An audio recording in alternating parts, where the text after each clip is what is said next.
Hello and welcome back to the Inverted Castle, a Metroidvania enthusiast podcast. I'm the angel on your shoulder, aka the lame one, Eric Fox, and joining me as always is literally the devil, currently going by the pseudonym Tom Blight. Whoa, I missed something in this game. I'm being a little abstract here. It's mostly about couple of jerks giving people advice. That's what most of the story is, but... Also, I was gonna swear at you again, but I did that for Kazooie, so that's old. Ironically, that would have been much more relevant to the game we're actually talking about.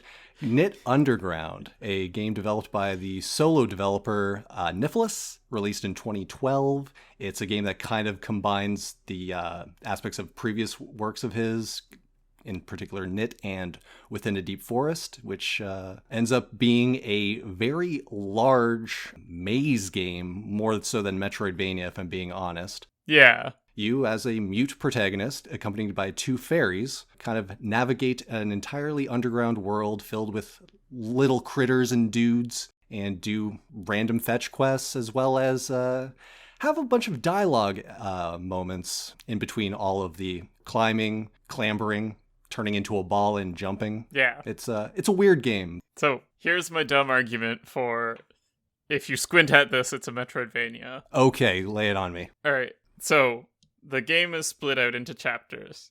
Chapter 1, you can climb on things, and you can use the flower light abilities. Correct. Chapter 2, you're a ball. You can bounce around, you can press a button to bounce a little higher.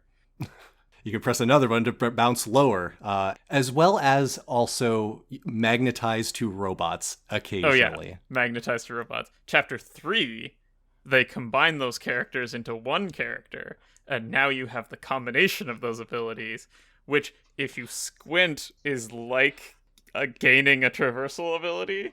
If you embody one character, you have suddenly gained the abilities of the other, I guess. But also, the maps that you use in Chapter 1 and Chapter 2 are in Chapter 3, but yeah, at least the way that they portray the map in those chapters, it's a much smaller map.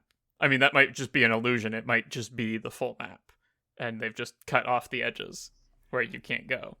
Yeah, they do a weird thing where you can clearly see other exits that are just impassable, either from the geometry or there's an actual door there. Because they've kind of just sectioned off a piece of the main game.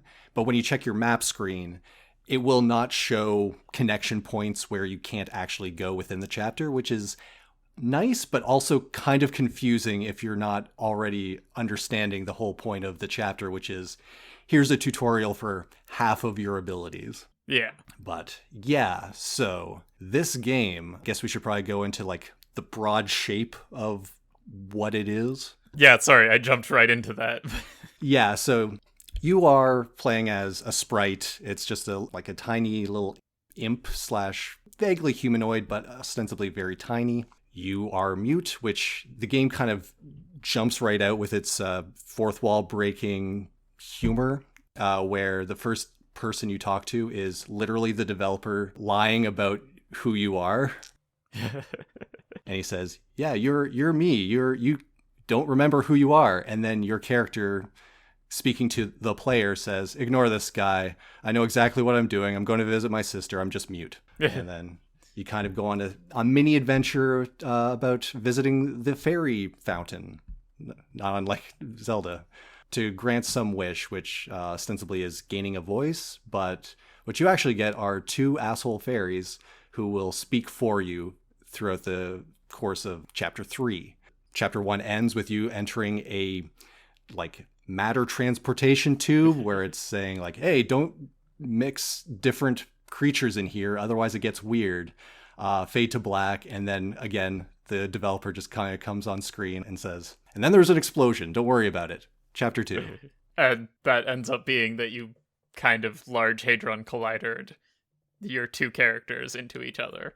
Yeah, Chapter 2 being the ball tutorial. Yeah. Which, again, you're a ball. You also don't speak. Throughout that whole chapter is just one other dude who follows you around and just decides to call you Bob. Yeah. That Chapter 2 is such a Shaggy Dog story, too.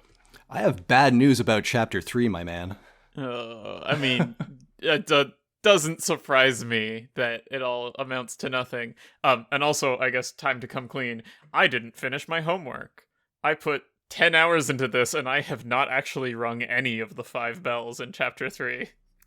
Yeah, okay. So I'm not surprised. This game map is massive, like surprisingly huge, and to its detriment, in my opinion. But it's a game that pretty much expects you to kind of meander your way everywhere and collect most of the stuff. The stuff being just random, like trinkets, items that make more sense in the context of the story, which we'll get into. Ancient human artifacts, which they obviously don't understand. Yeah. Buttons from a keyboard, various weird artifacts, rocks, some flowers. Yeah. Fairies? Yeah, or pixies in this case, that apparently are different. I don't know. The number of small people that this game has that are apparently distinct is pretty high. Yeah, it's chock full of little guys. If you're a fan of little guys, you will find an absolute just cavalcade of both like the critter variety and the big eyes with personality variety. Again, in my personal opinion, to its detriment, for the latter at least. But yeah. So, Chapter 3. You are part of a religious organization called the Myriadists. They kind of just believe every human religion at the same time. Yeah. And for whatever reason, they think calamity is coming. We got to ring the bells. We wish it was your brother. You'll do. Well, clearly they thought that Dark Souls was a human religion. Yes, ring the bells of awakening, I believe. Hey, this one's better because it has more bells. And I think actually this game came out after Dark Souls? 1 year after, yes. Who knows? It may actually be a direct reference. One of the few non-clear fourth wall breaks. But yeah, so there's this crew of the Myriadists, and they've sent you on this mission, and you explore to your heart's content. You can become a ball. It's not really explained. The ball never really comes up in conversation, nor do you. It's always the fairies.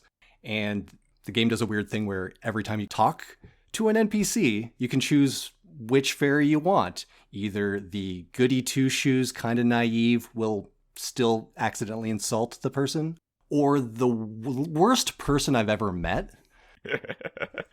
Yeah, the first one's Dora. Then there's Cilia, who just out loud will tell people to go kill themselves.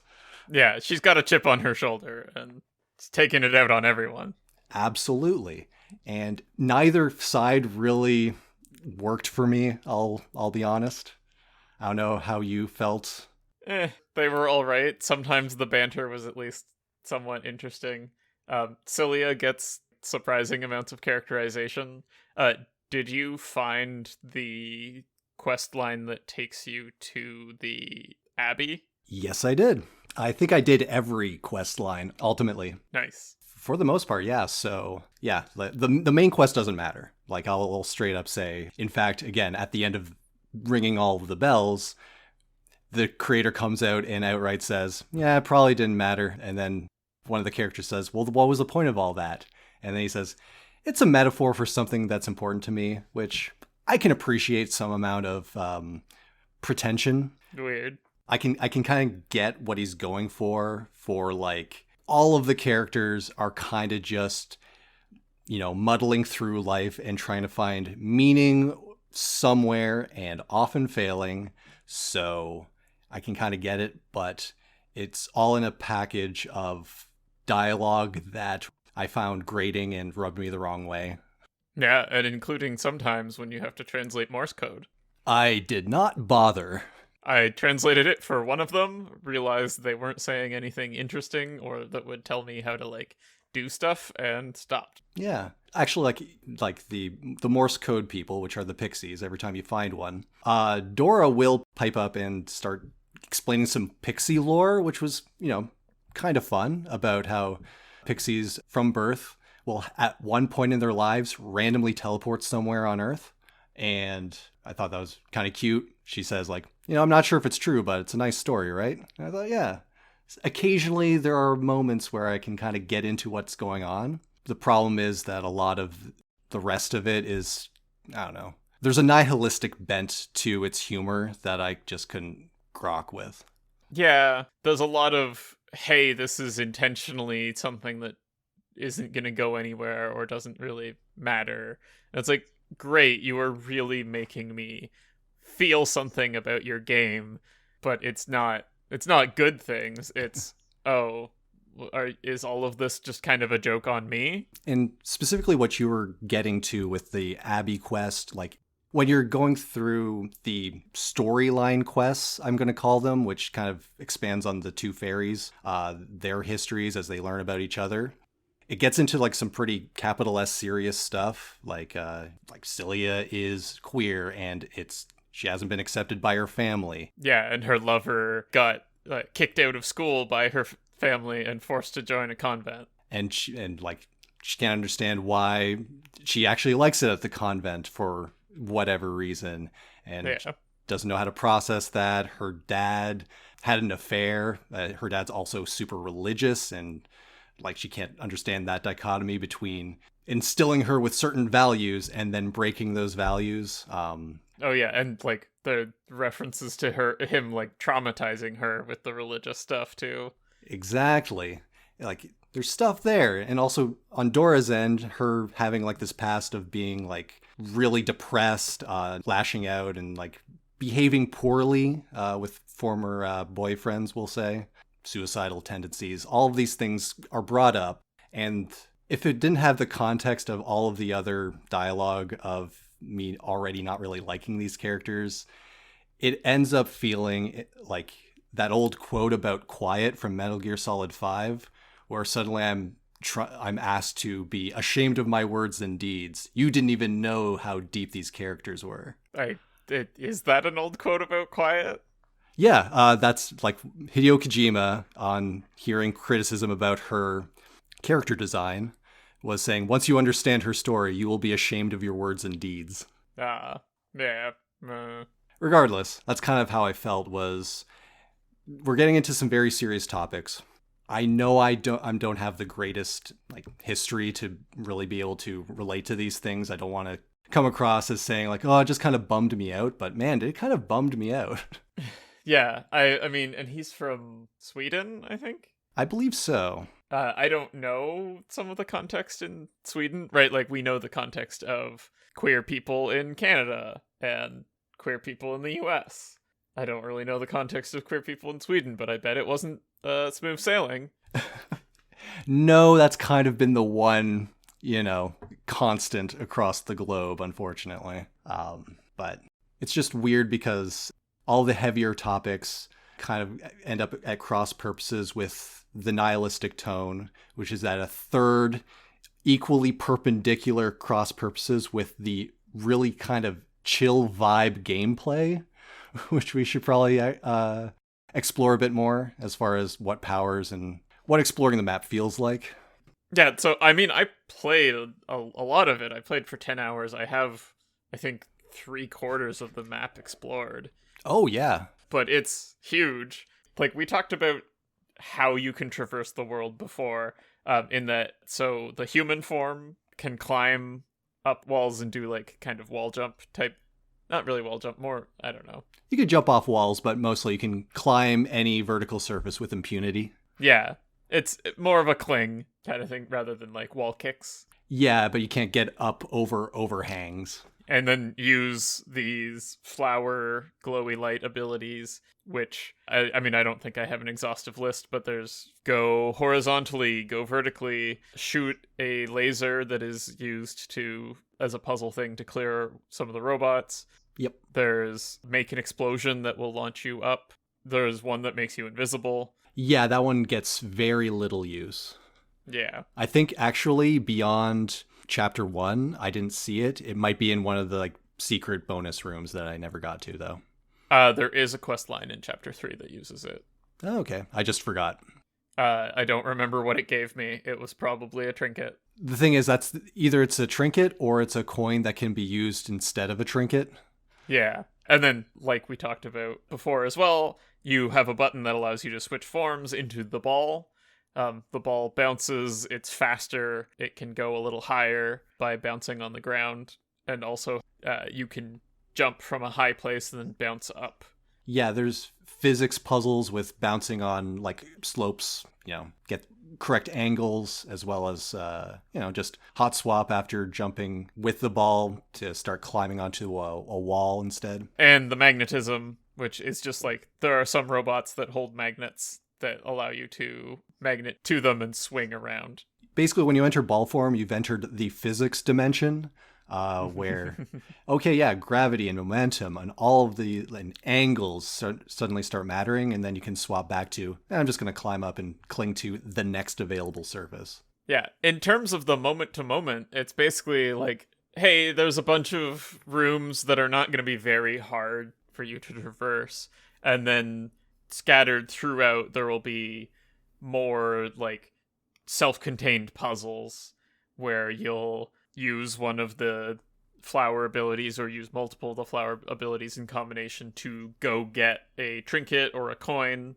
And the purpose of these is that there are guards in front of the bells, or, well, not exactly in front of the bell, like a couple screens away, who demand payment. Yes, and they demand payment in the form of most of a certain kind of trinket. Like, okay, I want some flowers. There are 8 in the game. I'll take 5. But you can also use one of the general coins to make up the difference if you don't have enough. Yeah. Of course, there are only so many coins in the game. There's no combat. You can't farm enemies for experience or anything like that. There's no leveling up, no additional abilities at all after that first bit. And there are ways around them because there's an achievement for not paying them. I never actually figured it out. I thought I had an idea of how to do it using what amounts to a fast travel system. Yeah, the most bizarre, interesting, but also unwieldy fast travel systems I've ever seen. Yeah. So there are these glyphs, monuments, I don't know what to call them. Interdimensional bus stops. Yes. Where you can spend another resource, which is also something that you might get from solving a puzzle. Yep. Dimensional crystals, they're called. And again, a limited amount in the game. Yeah. And what it does is it pops you into a dark realm where it's hard to see things, but in the dark realm you need to go find a place where letters will glow under you, and that will let you go back to the light realm or real world or whatever, and appear in a distant place. It's like a smaller version of the main map in a sense, where if you go up a couple of screens, in the main map, you've suddenly gone up half the entire zone. Like, all distance is magnified in the dark dimension. And I was like, oh yeah, it'll totally be that what I need to do is I need to go into the dark realm somewhere near where one of these bells is, and then find the bell or find a place to appear on the other side of the guard. And it just never ever worked. I always overshot. I think that is correct still. You need to use the fast travel to get past like some sort of blockade. But I think to get to the bells, you have to basically go backwards into some secret, basically invisible path. Because there are a few of those that are usually kind of also hard to get to. Like, you have to do some really crackerjack bounce shifting or carrying power-ups somewhere. I didn't do it myself. I did it regular style. I did find some secret paths in between places. So, like, the regular paths are revealed when you enter a room, but there are some hidden paths as well that you have to just kind of, like, rub your body on every part of the wall to find. Yeah, they're usually indicated by, this is let's call it a Knytt-sized outcropping. And if you run into that, it's usually like an indication that that's a tunnel. Yeah. But not always. And also an annoying thing this game does is very occasionally, if you do random quests, an NPC asks for one thing, or you get to a certain zone and your fairies start piping up. After a bit, there will be an earthquake, and suddenly somewhere on your map, there's another opening that has just formed out of nowhere that you won't know about unless you either check your map if you've seen it already, or it's just somewhere random. So because this is a game where every single square of the map is traversable, like once you've intuited that, very occasionally there will be points where I'm not sure how to get into this zone, and it turns out I need to do something unrelated other side of the entire game. I see. It's usually related to the personal quests, storylines of the fairies. I totally forgot that the earthquakes were actually doing a thing. I know, like, they say it explicitly in chapter 1. And then in chapter 3, I was just like, earthquake. It is a novel thing, like a notable, like, this isn't usual, but it's not clear what happened when that happens. You don't get a marker on your map. Usually, occasionally, the actual act of the thing opening up unlocks a quest, and then there'll be a little queue on your map where one wasn't before, but it's a big map. You might not notice. Yeah, and there's like some notion of quest tracking, but it's pretty limited. They will highlight the last one that you've accepted, and you can reactivate it if you go back to the person and have it highlight the place that it wants you to go. Yeah, if there's anything notable in a square, it'll also generally have either a question mark or an exclamation mark. Just saying, like, there's a goodie to get or a puzzle to solve or just dialogue to have happen. But again, it's your map kind of gets marked up by all of the fast travel points and save points. It's hard to read occasionally once you have like the full map. Oh yeah, what's up with the other weird dimension? Because the last session I was able to play, I was like, okay, it's time to explore the top left. Yes. And then got into a weird dimension of white lines, and then appeared in a space I had already explored. And the guy was like, hey, go get this wheel. It'll help you go through that area. Yeah, so this is a unique area. It's supposed to get you lost as you kind of like double back onto the same screens, and suddenly you're in a different area and you warp. After you see it the first time, you get that wheel or mask or whatever. And then when you go back there, it's stable, so you no longer get teleported all around, but you can't use your map. There's another item that allows you to use your map in there, and then it's just like any other zone. Explore it for goodies. It does a fun thing where it'll be the same, basically the same copy of the same screen, like multiple times, that also leads out of it, but is also just leads to a copy of like a grassy area like 4 times, just like all one after the other in a vertical plane. Weird. How Lost Woods. It was, yeah, it's kind of Lost Woodsy, but also by the time you go back a second time, it's really just wasting your time. Weird. If you're just trying to fill all the maps squares, it's a lot of empty rooms, which is unfortunate, but cool aesthetics. Definitely one of the more interesting areas to just kind of stumble upon, because no other area messes with you like that. Yeah. You know, edit to our earlier complaints about there being no upgrades. There is one. It makes an area traversable. You get it immediately. Does that really count? I don't know. That's a key. That's very key. I would say that's very much a key, but it obfuscated more than the rest of the keys. But yeah.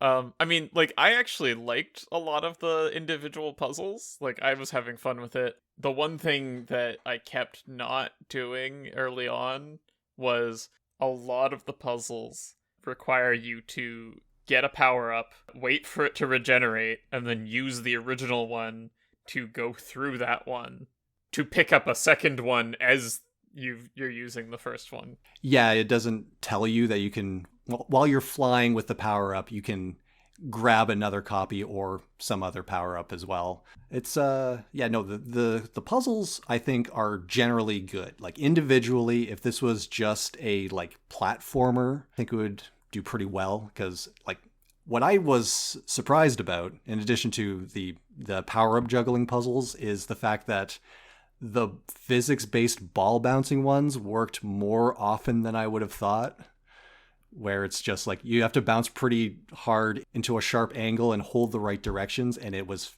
pretty consistent. There's definitely some that I was like, okay, I feel like this is saying you should be able to ball bounce this, but I did not know how to do it. Maybe this was an expectational thing where I assumed it would have been trash. But I actually was able to get through those rooms consistently once I knew, okay, yeah, I just hold left until I hold right, and the ball just bounces where it needs to. Yeah. Oh, the ones that I never figured out were mostly things involving, like, hey, somehow get up to an opening above you.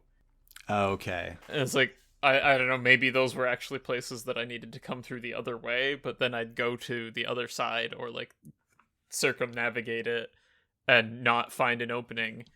And maybe there were secret paths, I don't know. Maybe. Or maybe there were earthquakes that I needed to earthquake. You can never know. It's in your mind now. Maybe there's an earthquake there somewhere. Yeah, well, I don't Or know. you just need to drop from higher up. There are definitely secret goodies based around doing non-standard things with the ball. Don't quote that out of context. I got precisely one of them. It's just an alpha symbol that's kind of very silhouetted into the background in one part of the map that it's not clear that it is a puzzle until you see that thing and get curious, which again, you manage to do by really like transferring some momentum from where it shouldn't be able to get through into like a tunnel, into a bounce, into a really tricky wall jump.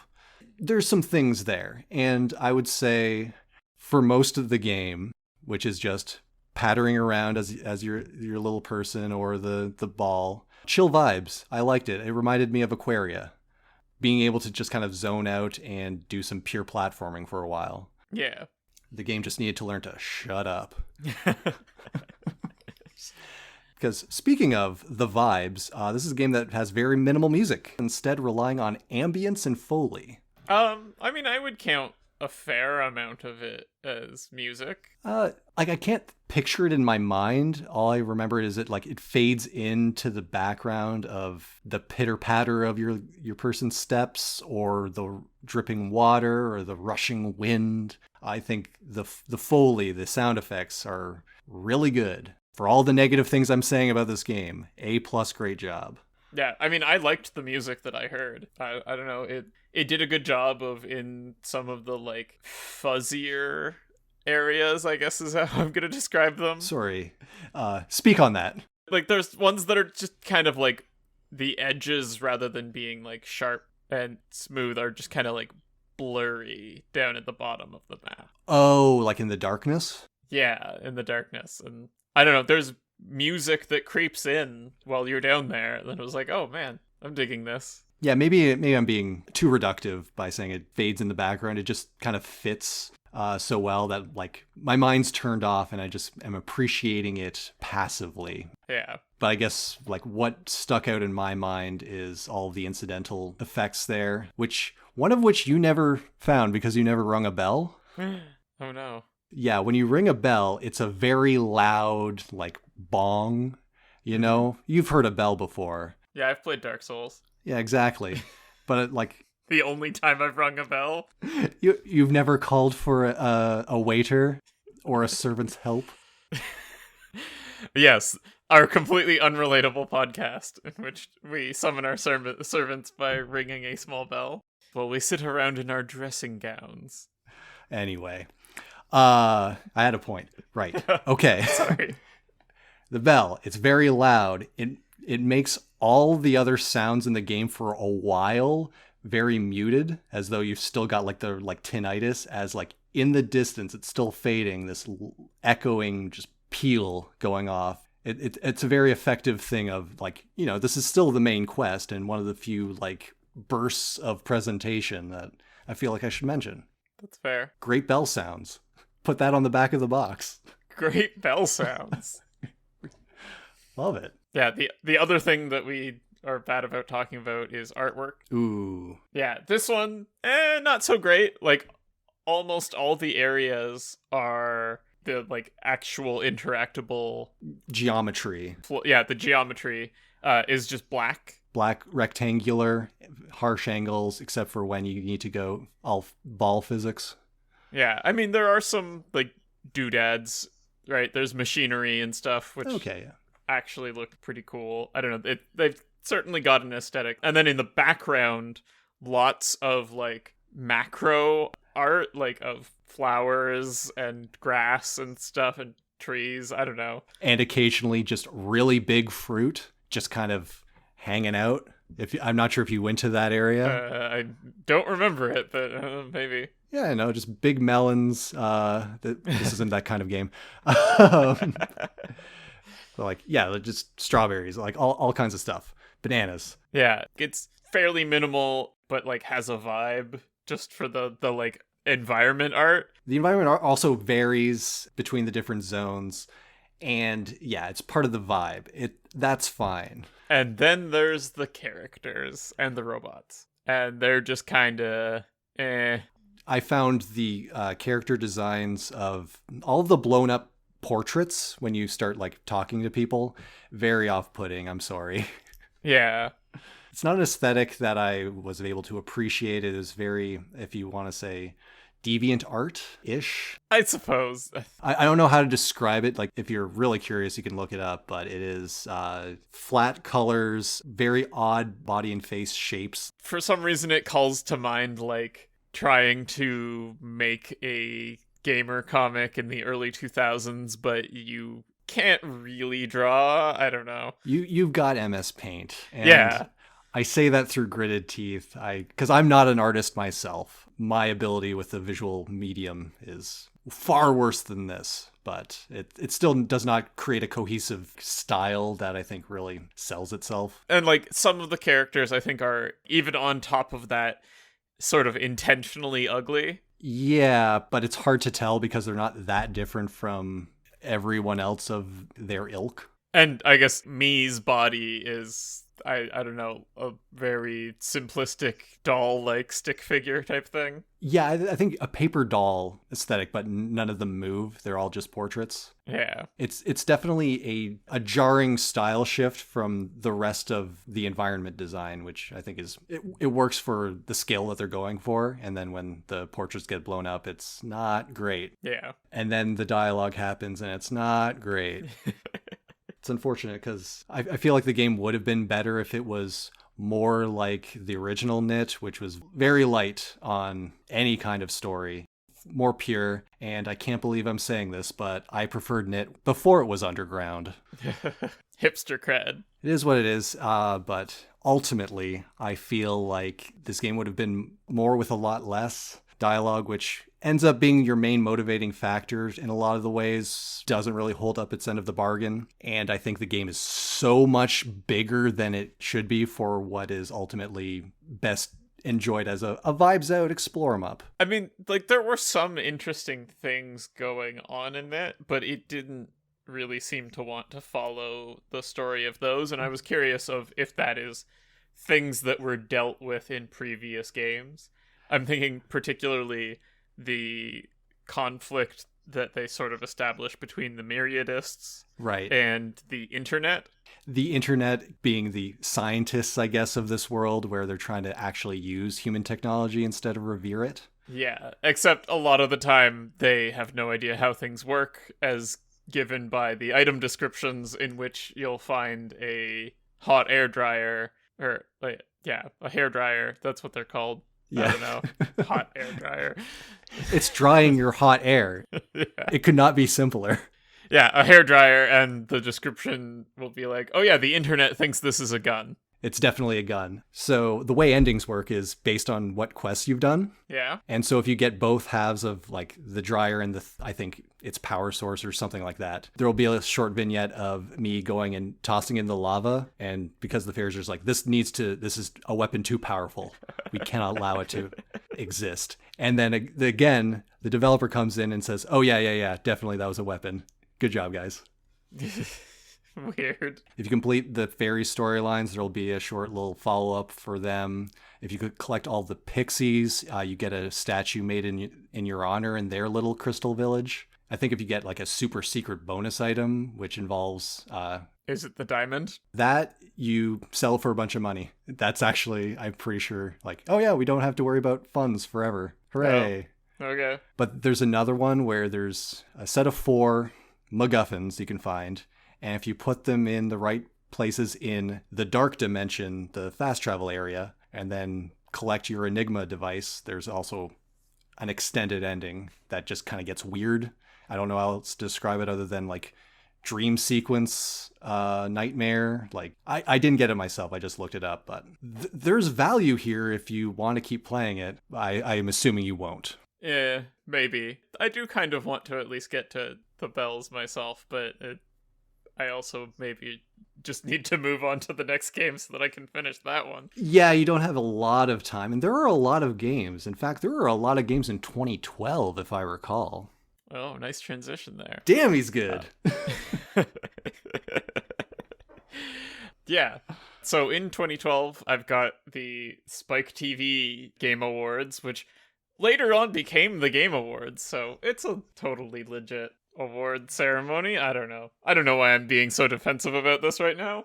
I'm not Spike TV. You're not Spike TV. Spike TV is not even a thing anymore. We do not, in fact, gotta hand it to them. Yeah, I don't have to carry water for this. No. But we will report on it. Yeah, so the games they awarded, there's The Walking Dead, the game. Okay, yeah, the Telltale? Yeah. Of course. Halo 4 came out that year. Oh, wow. That's a while ago for that reboot. Okay. Or not reboot, but, 2012 is weirdly like, wait, that was that year? A lot for me? I don't know. Journey. Oh, speaking of vibes-based gameplay. Yeah. New Super Mario Bros. U. That's for the Wii U. The first time it was released. XCOM Enemy Unknown. Sound Shapes. I don't actually know that one. It rings a bell that I've heard the name but never played it. I am assuming rhythm game. Yeah. Borderlands 2.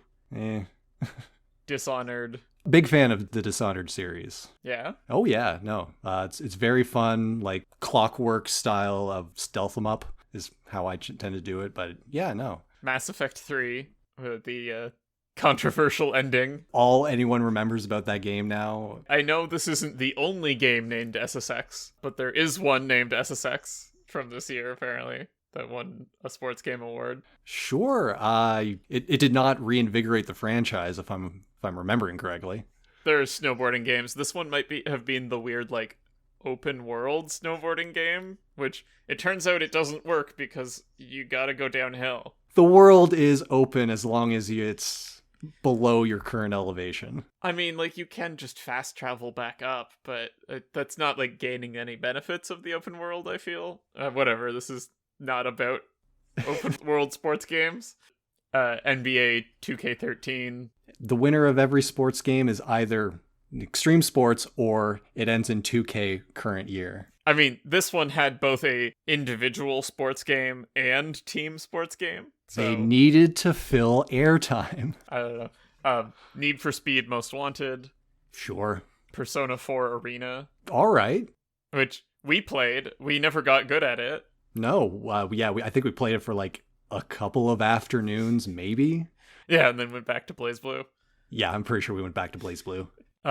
You don't know Jack? Okay, yeah. Was that the first one? I guess there's no number. And then it became its own party pack without, you don't know Jack. I guess at some point they started to recognize Jack. Yeah, and things that I wanted to call out, because they're on our list of games that are Metroidvanias or adjacent. For the best independent game, it was won by Journey, but the other nominees were Dust and Elysian Tale and Fez. I'm not sure about counting Fez, but Dust, I think, is inarguable. Fez also got nominated for Best Downloadable Game, but lost to The Walking Dead. Weird. Best Downloadable Game is not a category that can exist anymore, I don't think. Yeah, it's just too general. Yeah, I feel like it shouldn't have existed then, but... I mean, in that time, that would have been, like, the games that don't get a physical release, I think. Although, I assume The Walking Dead got a physical release. Then again, at that point, it was hard episodic. You always are downloading new episodes, so maybe it counted in that sense. Yeah, I don't know. But yeah, that's the context of 2012. I guess there's the best game of the decade, which was Half-Life 2. I don't know why they decided to do a game of the decade in 2012. Are you saying that Spike TV did not take the Game Awards seriously? They spent 2 years. What was the one that we had one time? The Mountain Dew Fueled by Dew award? That one didn't show up this time, so it's okay. Somewhat serious. And this was the last one they did, so clearly taking it seriously didn't work. They needed to bring back the Dew. I mean, I think this is the last one they did before it became just the Game Awards. The famously not commercial, the Game Awards. Yes. Yeah. Famously. Anyway, we're not here to gripe about that. We're here to gripe about where we put Knytt Underground in the context of all the other games we've played. Yeah. Yeah, how are you feeling? I don't know. Like, I liked the moment-to-moment gameplay. The conversations weren't grating on me as much, but again, I also didn't finish it, and maybe when it turns out to be kind of a Shaggy Dog story, I would have been like, all right, you didn't go anywhere with this, you just made me listen to people I don't like talk. Yeah, I think I might have not enjoyed it even earlier, so I think I'm definitely more negative than you are, or would have been. This is a dumb thing that I keep picking on, because when I visited the Steam page, it made me enter my age. Or my date of birth. Where are the sexual references? It's mostly implied through dialogue. As far as I'm aware, unless there's a really super secret sexy room, no, I think it's just themes of the writing, but I can't think of a specific example that would necessitate that, so. I feel like he could have gotten away with a lower rating, but he released it. All the horny Knytt fans were so disappointed. He released it on PS3 and Wii U, so yeah, I guess maybe he actually went through ESRB, and that's what they gave it? I don't know. I can only assume, but I didn't see it myself. Like, it does get into heady topics, so, like, at least a T. I mean, they had lesbians, so... Yeah. And it was in the 2010s, clearly that was enough to raise their rating for sexuality. Oh, yeah, no. You could hear the pearls being clutched a mile away. Regardless, yeah. It's weird. Again, like, we were kind of set up for, like, what is in this game? And it turns out, it's just some weird dialogue. No smut, unlike Metroid. Yeah, so I'm having a lot of trouble figuring out where I'm going with this. I had fun with the puzzles. I don't know, the like kind of haha, this is all a bit of a joke on you stuff. It didn't rub me that badly, but I could see if you got into it and the first conversation is with the developer of the game lying to you, I feel like you may be a little set up for not expecting a epic adventure, even when characters kind of imply that you're going for an epic adventure. I don't know. Yeah, I feel like it's trying to have it two ways, where it's like it's being a little tongue-in-cheek about things, but also bringing up fairly serious topics, and it doesn't shift between those two tones very well. Yeah. So it's hard to know what am I supposed to be feeling about this? Is this a comedy bit? Are they just going for, like, shock value? What? I don't know. I'm tempted. Yeah, why not? I'll do it. I'm going to put it between Aquaria and Shantae. Wow. And it's my new number 25. Yeah, fair enough. Somewhere in that range. I still feel like this is really mean to Kirby and the Amazing Mirror. It was a perfectly playable game. I mean, so is this. This is a perfectly playable game. It's juggling a lot of different, like, aspects of it at the same time. Like, okay, I enjoyed this bit more. If I cut out the dialogue, maybe that makes it a better experience. Maybe I'm just not appreciating it. Maybe I was in a bad mood. Who knows? Yeah.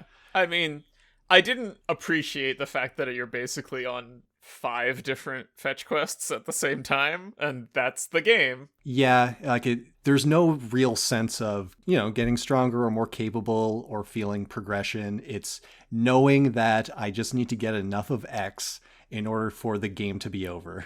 Yeah, and I think I had, like, just because of the way I explored, or maybe because of the way the items are laid out, I don't know, I had, I think, 4 of every item type, and I mean, I probably could have been paying coins to start getting into the places. But you can also pay coins to get the fast travel gems or something. You never know when you're going to need coins.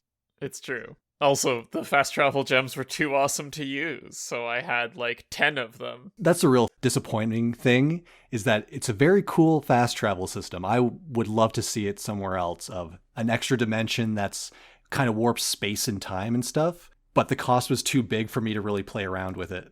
Yeah, trying to get into some of the past the guards areas, I was save scumming it.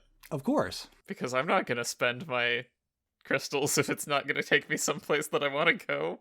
but I probably shouldn't have been. Anyway, for myself, mine's going just under where you were, but also I ranked Shantae higher. So mine's going to be new 26, just under Yoku's, above Spelunker 2. It would be unfair, even though I'm ranking this below like Maze of Gallius, which has a similar, just kind of collect the items, bit more of a progression, definitely a more interesting game that doesn't yell at you. Also had the fun reveal of you're saving your baby from the future. I love that shit. Yeah, I can respect that. I mean, my Legacy of the Wizard and Maze of Gallius are both up higher too, and that's also below Yoku's. These are weird lists. Regardless, we'll continue to add to them as we go, and hopefully next week, if you have enough time, we can finish a game of your choosing. Yeah. So I got some feedback that we should play games that are more relevant to people. Gotcha. Which seems to be mostly new releases. Which, to be fair, I think we played exactly 2 games that released last year. So, games are still good every year. Game of the year every year. Unsighted. That's fair. Play that. So, probably, if I wanted to appeal to most people, it would be to play the Prince of Persia game. Apparently, I'm not doing that for some reason. Oh, no. But I did get a game that I had forgotten I had kickstarted recently, so we're going to play that, and that way I'll actually get to playing the games that I kickstarted and forgot about. Finally, yeah. It's called Absence of Light. Oh, okay. It's a twin-stick bullet hell Metroidvania, supposedly. Supposedly. All of these are always supposedly, and then we get into it just like, it's more of a maze. It's a corner scratcher. Yeah. I don't remember kickstarting it, but apparently I did. I have never heard of it, so clearly this is the SEO we're going to need to really... Yeah, definitely going to be good for our brand. Yeah. I thought The Darkness was a FPS. Weird. What? Oh, you're making a joke about Absence of Light? Sorry. Maybe we'll see... No, that's terrible. What's the name of the Satan analog from the Dilbert comic? The Prince of Insufficient Light? Phil? Yeah. Prince of Insufficient Light. Yeah, the less references to Dilbert, I think, the better. I don't think that brand is quite hot right now. Oh yeah, that guy got weird. That guy got so weird, but that's, I think, outside the bounds of our, of what we're doing here. If someone's getting weird on Twitter, don't bring us into it, even if you do know our handle, which is @InvertedCastleP. Email us at invertedcastlepodcast@gmail.com. Otherwise, Inverted Castle Podcast on other social medias you might know. I think Blue Sky is one of them, Instagram. Yeah, leave a comment on a YouTube video, I don't know. But outside of that, I think that's it for us. I've been Eric Fox. And I've been Thomas Blight. And remember, kids, always listen to the asshole fairy. It's just more interesting.